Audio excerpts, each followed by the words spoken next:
Opération Manamana, mon acte patriotique pour ma ville.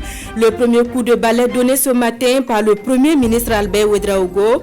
Une opération de salubrité qui se déroule dans toutes les régions du pays. Nous serons dans quelques quartiers de la ville de Ouagadougou et à Bobo-Dioulasso pour les échos de l'opération. Au menu de ce journal également, du jojo et du yogué, deux spécialités culinaires d'Agara pour éveiller vos papilles gustatives.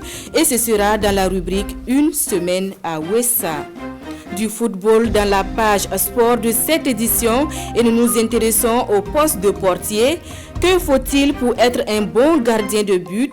Nous serons à la rencontre de gardiens de l'ancienne et de la jeune génération, mais aussi de formateurs. Voilà pour le sommet de ce Midi Magazine. Bonjour et merci de nous recevoir chez vous. Nous prenons tout de suite la direction du quartier Padoua de la capitale où a été donné le coup d'envoi de l'opération de salubrité. Et c'est le Premier ministre qui a donné le premier coup de balai en présence de plusieurs membres du gouvernement et en présence de nos équipes déployées à la Padoua, Sissin et au sein de l'hôtel administratif de Ouagadougou. Ouma Zombri. Des coups de râteau et de pelle pour un Burkina Faso propre. C'est par ces gestes que le Premier ministre Albert Ouedraogo, accompagné par les membres de son gouvernement, donne le top départ officiel de l'opération Manamana. Racler, peler et ramasser les ordures partout sur le territoire national. Tel est l'objectif de cette initiative de salubrité. Pour ceux qui auront connu la révolution sankariste, l'opération Manamana fait son retour dans un esprit nouveau.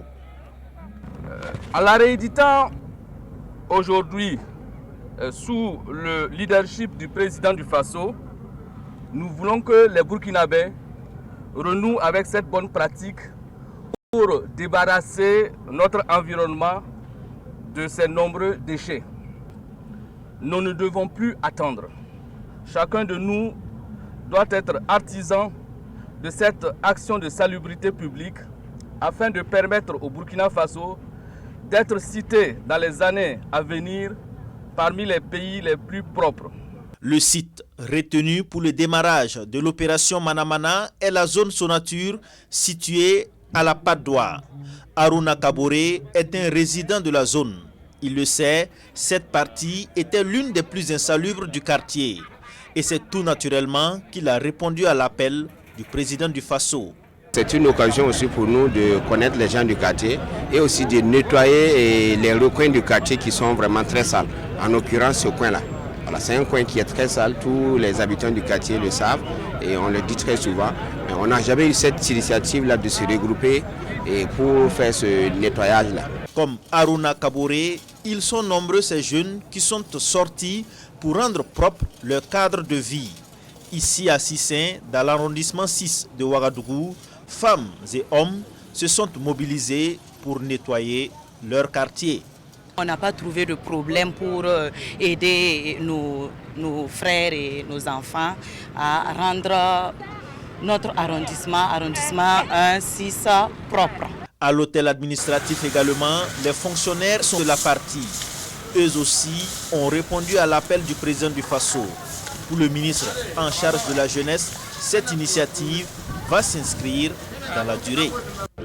C'est une activité qui va se poursuivre au-delà de cette journée d'aujourd'hui, d'autant plus que beaucoup de jeunes même déjà s'adonnaient à l'action de salubrité publique. Et pour pérenniser l'action, nous avons prévu effectivement que ce soit une fois dans le mois, c'est-à-dire chaque dernier samedi de chaque mois. Le ministre en charge de la jeunesse invite l'ensemble des Burkinabés à adhérer à cette opération Manamana qui est un acte patriotique. Quant à la gestion des ordures collectées, la ministre de l'Environnement, Maminata Traoré, rassure que des initiatives sont déjà en cours pour leur transformation. À l'appel du gouvernement, autorités régionales et populations de la ville de Sia étaient également mobilisées ce matin pour l'opération Manamana. Elles avaient à leur côté le président de l'Assemblée législative de transition de Bobo-Dioulasso, le reportage de Drissa Traoré et Karim Sissé. Place Tiefo Amoro de Bobo-Dioulasso, bondé de monde. Armée de daba, de balais, de râteaux, tous sont là pour accompagner l'initiative de l'opération Manamana. Et le coup d'envoi dans la région des Hauts-Bassins est donné par le président de l'Assemblée législative de la transition. Bobo, c'était Siala Belle parce qu'on connaissait un peu la propriété légendaire en fait de la ville et qui au fil des années se sont un peu dégradées. Donc il faut bien sûr que la population se remette dans cette dynamique et que Bobo retrouve en fait son lustre d'antan. Et ça c'est extrêmement important. Je crois que c'est un engagement citoyen, c'est un engagement que la population de Bobo, je suis sûr qu'ils vont relever le défi donc de cela. Et pour relever le défi, un plan de combat contre l'insalubrité est défini. Main dans la main, chaque habitant de la région des Hauts-Bassins est appelé à apporter son concours dans cette croisade contre la prolifération des ordures dans les rues. Nous avons des présidents d'associations qui sont présentes ici aujourd'hui. Elles seront interpellées et après nous allons tenir des rencontres pour voir comment honorer cette journée chaque fin de mois. Puisque nous indique que chaque dernier samedi du mois, chacune doit, devant sa porte dans son quartier, tout faire pour qu'il y ait au moins la propriété, pour que nous puissions éradiquer certaines maladies, certains fléaux qui sont là auprès de nous. La dégradation de notre environnement, non seulement a un impact sur notre santé, à travers bien sûr les différents canaux qui sont là. Et donc c'est vraiment important que nous puissions mettre les bouchées d'eau pour cette question de l'environnement. Dans l'optique de susciter plus d'adhésion à cette opération Manamana, il est aussi prévu un concours national. Un concours qui permettra de récompenser la région qui se serait mieux illustrée dans la lutte contre l'insalubrité au Faso. Une délégation du bureau politique national du Parti panafricain pour le salut PPS au palais du Dima de Zungrantenga à Nabadjigempolé, Abdoulaye Moussé et ses camarades sont allés dévoiler la vision du parti et recueillir conseils et bénédictions du roi de Tenkodougou. La visite est suivie pour nous par Aimé Douamba et Bernard Diasso. Une délégation du bureau politique national du PPS, Parti panafricain pour le salut, rend une visite de courtoisie à Sa Majesté Nabadjigempolé Dima de Zungrantenga, roi de Tenkodougou. Abdoulaye Moussé et ses camarades disent être venus présenter leur nouveau parti politique, fort de 80 membres dirigeants, issus d'une trentaine de partis et formations politiques. Pour nous, c'était quand même responsable de venir auprès de Sa Majesté pour dire le pourquoi nous avons créé le PPS et où nous allons, et aussi dire nos intentions et la composition du PPS. Le roi de Tenkodougou a dans un premier temps remercié la délégation du PPS et ensuite invité l'ensemble de la classe politique burkinabé à toujours œuvrer dans le sens du dialogue, la cohésion sociale et la paix pour le développement du Faso. Ces conseils sont nécessaires pour nous, pour la suite. Vous le savez très bien que nous devrons passer à notre congrès et avec plus de partis autour de nous pour renforcer le PPS.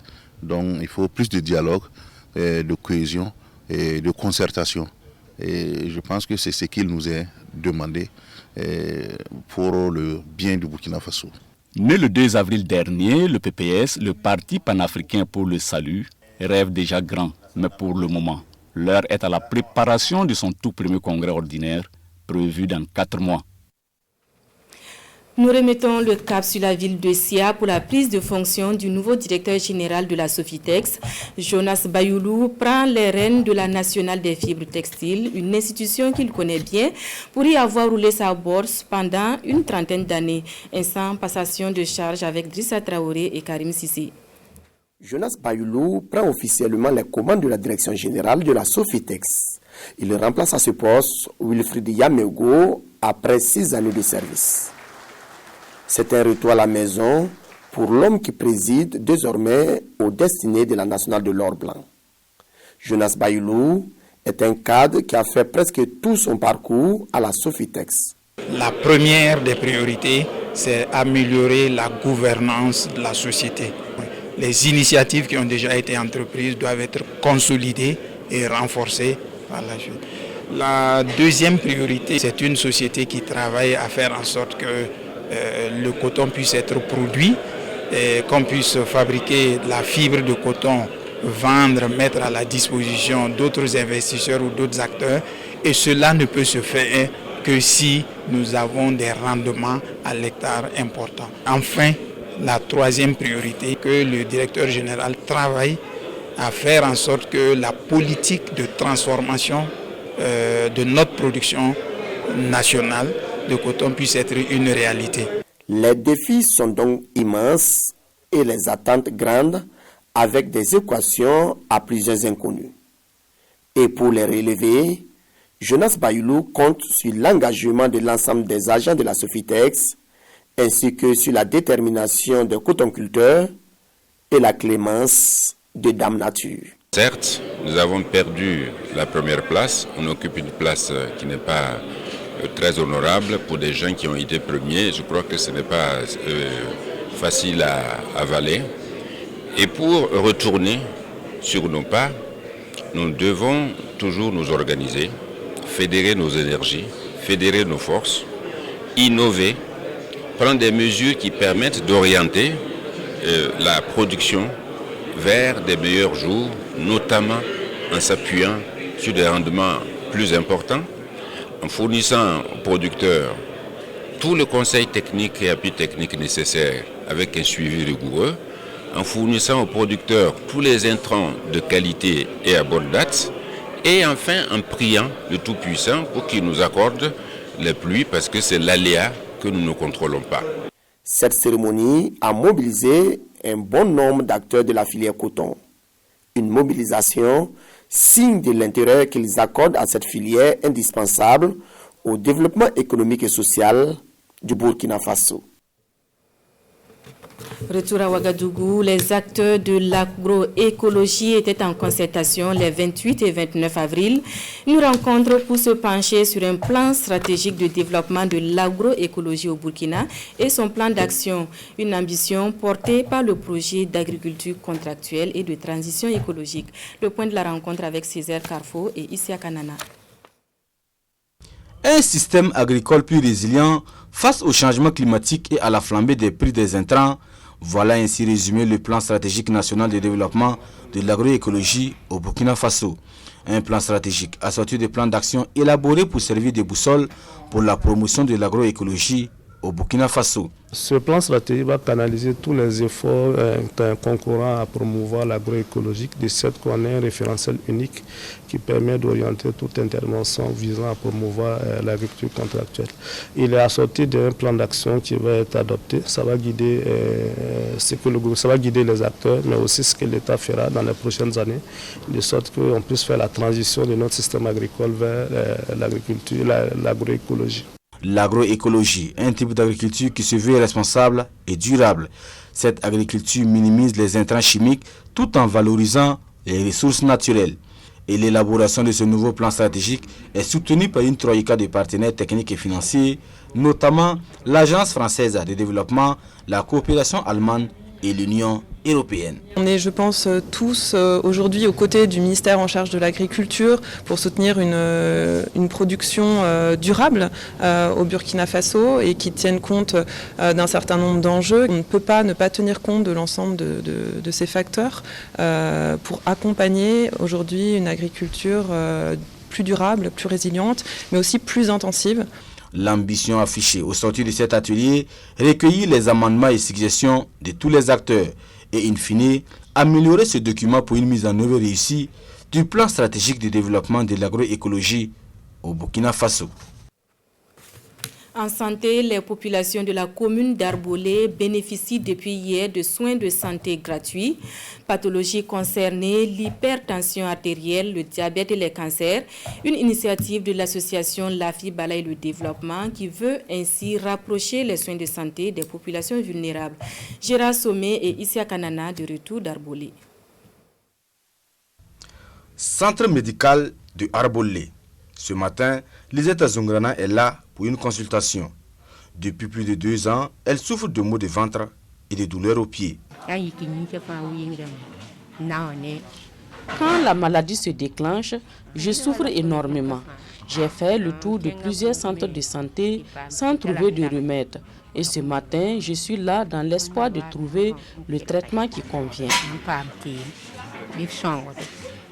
Les maux de ventre, une maladie dont souffre également Karim Bella, un mal qu'il traîne depuis près d'une année. Tout comme eux, ils sont des centaines de patients à converger à ce centre médical de Arbolé pour le diagnostic de leur pathologie auprès de médecins spécialistes et généralistes. Des consultations et des prises en charge offertes gracieusement par l'association La Bala et le développement. Et c'est à la faveur de Caravane Santé Arbolé. Les prestations qui seront offertes à la population, c'est premièrement le dépistage et la prise en charge de l'hypertension artérielle. Et deuxièmement, le dépistage et la prise en charge du diabète. Et troisièmement, le dépistage des cancers féminins, c'est-à-dire les cancers du col de l'utérus, mais aussi le cancer du sein. Et quatrièmement, il y aura les consultations pour le diagnostic et la prise en charge des troubles mentaux. L'objectif affiché à travers cette caravane, rapprocher les soins de santé aux populations. Une initiative saluée par tous. La santé, c'est un bien incommensurable. Si vous n'avez pas de santé, c'est très difficile donc ici d'avoir une vision. C'est très difficile donc ici de faire des projections donc ici de développement.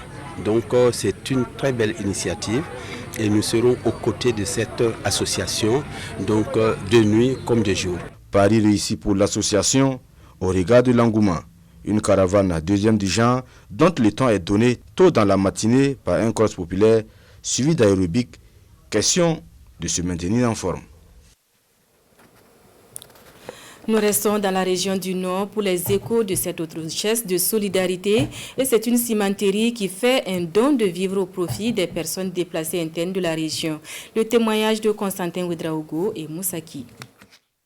Plus de 218 000 déplacés internes enregistrés dans la cité de Nabakango au mois de mars 2022. 311 ménages vivent sur ce site de l'ex-Iran Nord.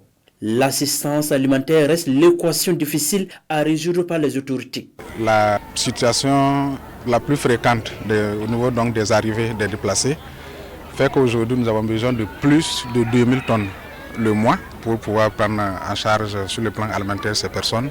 Comme un cri de cœur entendu, Cima Burkina Faso offre à ses déplacés internes 10 tonnes de riz, 10 tonnes de maïs et 100 bidons d'huile, le tout d'une valeur de 15 millions de francs CFA. Nous avons assisté ce matin à une cérémonie de remise de dons qui s'inscrit dans le cadre de nos responsabilités sociétales et environnementales. Vous savez qu'une entreprise commerciale comme la nôtre a également pour obligation aussi de vivre les réalités et de contribuer au bien-être aussi des populations auxquelles on s'adresse. Nous avons reçu du riz, du maïs et de l'huile. Nous sommes contents et nous disons merci. CIMAF est présent au Burkina Faso depuis 2014 avec une capacité totale de production de 1 200 000 tonnes de ciment par an.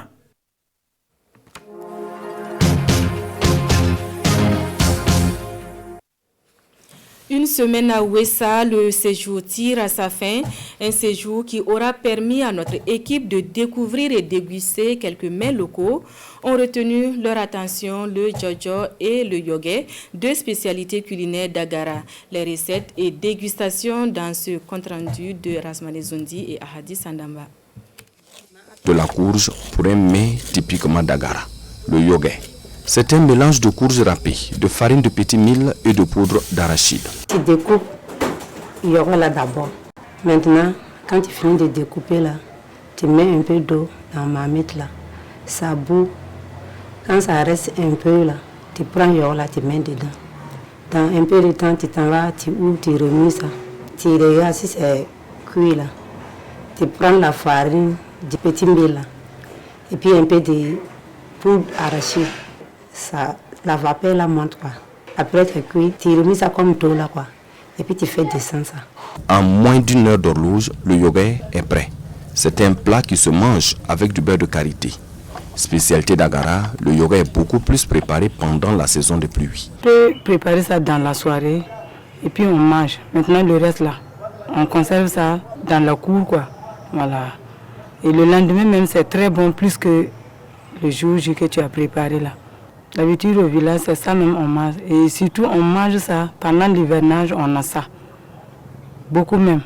Moi, je conserve ça. Mais pour conserver, en tout cas, c'est difficile. Les courges occupent une place importante dans les recettes culinaires en pays d'Agara. Ces feuilles également sont utilisées pour une autre spécialité bien connue dans la région du sud-ouest, le jojo. C'est une sauce faite à base de feuilles de courge et d'oseille, bien arrangées et découpées.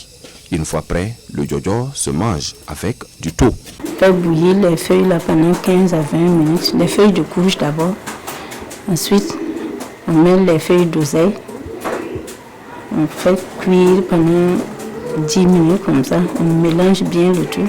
On ajoute la poudre d'arachide, on mélange correctement. Puis on laisse maintenant cuire pendant 20-30 minutes comme ça. Voilà, on peut ajouter les aubergines et puis les feuilles d'oignon. En pays d'Agara, le jojo était surtout préféré en période de soudure, notamment en saison de pluie. Une sauce qui se conserve pendant plusieurs jours, permettant ainsi à la population de se nourrir pour cultiver, nous confie Caroline Sommet. De nos jours, le jojo est devenu un mets de référence servi pendant les cérémonies en pays d'Agara.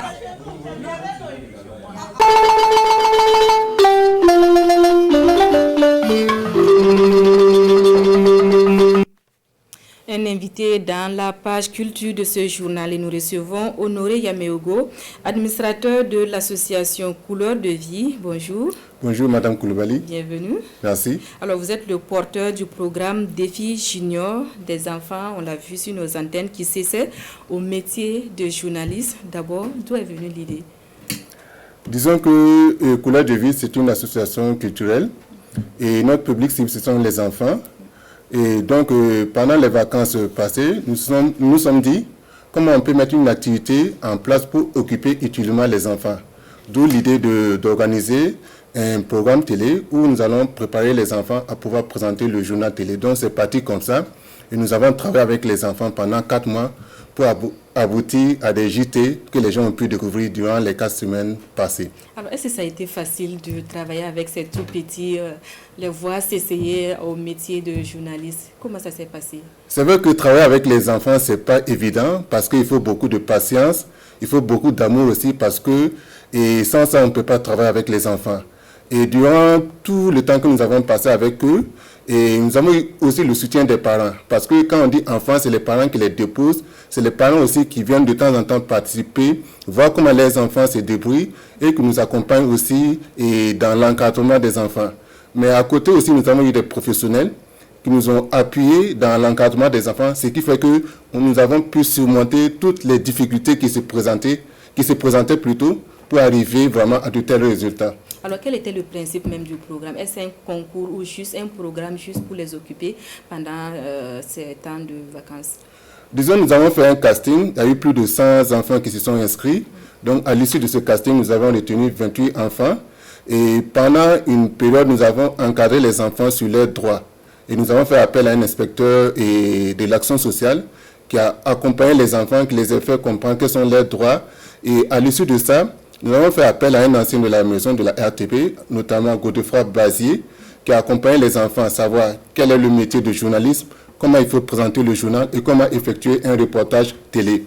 Donc, après tout ce processus, nous sommes passés dans la phase d'enregistrement des JT que les gens ont pu découvrir sur les différentes chaînes télé partenaires. Avec du recul, vous êtes plutôt satisfait ou pas de ce que nous avons vu avec vous? Oui, beaucoup satisfait. Disons que les enfants, ils ont du talent. Il suffit qu'on leur offre un cadre pour qu'ils puissent s'exprimer. Voilà. Et nous sommes très satisfaits du résultat. Alors la finale, c'est pour ce soir? Tout à fait. Alors vous nous réservez quoi? Disons que les enfants vont se mettre en situation réelle. Ce qu'on a pu voir, ce n'était pas en direct, mais ce que nous allons découvrir ce soir, ça sera en direct, ce qui va permettre de jauger vraiment la qualité réelle, les compétences réelles des enfants. Donc c'est ça qu'il faut se préparer à découvrir. Donc c'est à partir de 21h. Donc il faut être prêt à 21h devant sa télé pour découvrir les enfants en situation réelle pour présenter le journal télé. Alors, merci, le rendez-vous est pris. Oui, à 21h. Ok, merci d'être passé sur notre plateau du sport juste après ce jingle.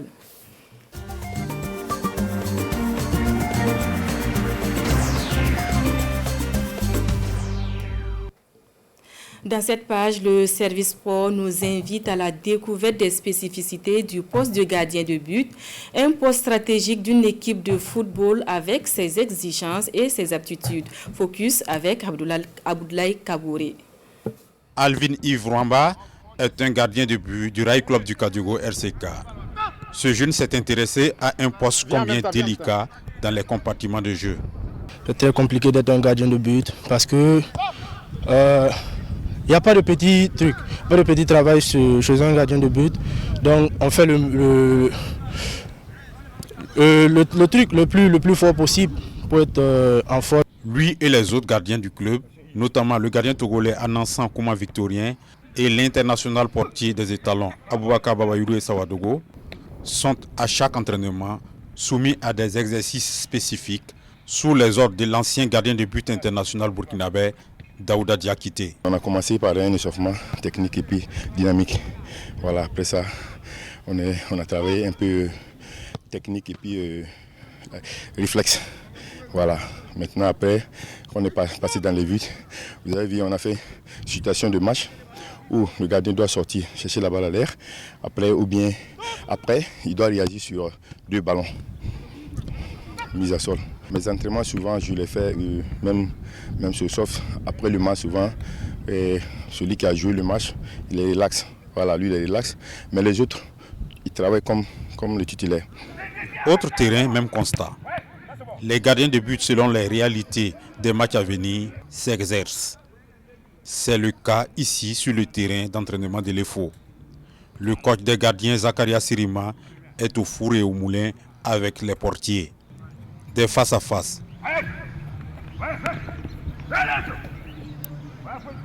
Des transversales et autres aptitudes comme la rapidité et les réflexes sont mises en exergue. Quand un attaquant sort sur toi, si le ballon est collé dans ses pieds, tu dois être debout. Voilà, si le ballon est décalé, là maintenant tu peux plonger sur le ballon. Et puis vers la fin, ça, c'est les centres. Au Burkina ici, c'est les centres, les gardiens là ne sortent pas. Voilà, centre et puis réaction. Et ça, on a travaillé. Vu l'importance du poste de gardien de but, l'on use de toutes les astuces pour performer les gardiens. L'on ne déroge pas à la règle à l'Asfaïnenga. Ma spécificité, c'est quelque part sur tous les gestes techniques des gardiens de but. Au sein des différents clubs, la collaboration entre l'entraîneur principal et celui des gardiens est étroite. Surtout quand il s'agit de désigner le dernier rempart qui gardera les cages avant un match.